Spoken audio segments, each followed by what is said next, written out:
মা, গাছ থেকে দেখো এই সজনে ডাঁটাগুলো নিয়ে আসলাম, এটা দিয়ে কিছু বানিয়ে দাও তো দেখি। ঠিক আছে, দে বানিয়ে দিচ্ছি। তোর পছন্দের সর্ষে পোস্ত দিয়ে সজনে ডাঁটা সুন্দর করে। আচ্ছা, তবে তাই বানাও। এই সর্ষে পোস্ত দিয়ে যদি সজনে ডাঁটা ভালো করে করা যায়, মাখো মাখো করে, খেতে খুব সুস্বাদু হয়।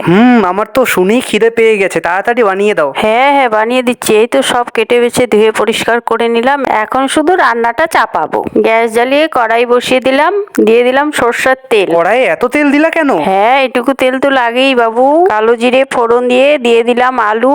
আলুগুলো ভাজা ভাজা হয়ে গেলে দিয়ে দিলাম সজনে ডাঁটা। সজনে ডাঁটাগুলো ভাজা ভাজা হয়ে গেলে লবণ আর হলুদ দিয়ে ভেজে নিলাম। মা, টমেটো দিতে কিন্তু ভুলো না। হ্যাঁ, টমেটো তো দিতেই হয়। একটা টমেটো দিয়ে দিলাম 4টে কাঁচা লঙ্কা ছিঁড়ে। মা, আর একটা কথা, পোস্তটা কিন্তু একটু বেশি করে দিও। হ্যাঁ, পোস্ত একটু বেশি না দিলে তো টেস্ট হয় না। মিহি করে সর্ষে পোস্ত 2টো কাঁচা লঙ্কা দিয়ে আমি বেটে নিলাম। বেটে নেওয়ার পরে আমি বাটিতে তুলে নিলাম। কি গো মা, তোমার রান্না এখনো হয়নি? এই তো রান্না শেষের দিকে, একটু ধৈর্য ধরো। এই যে সর্ষে পোস্ত দেওয়া হয়ে গেল, একটু সবজিটা কষে নি। কষে নেওয়ার পরে একটুখানি ঢেকে দি।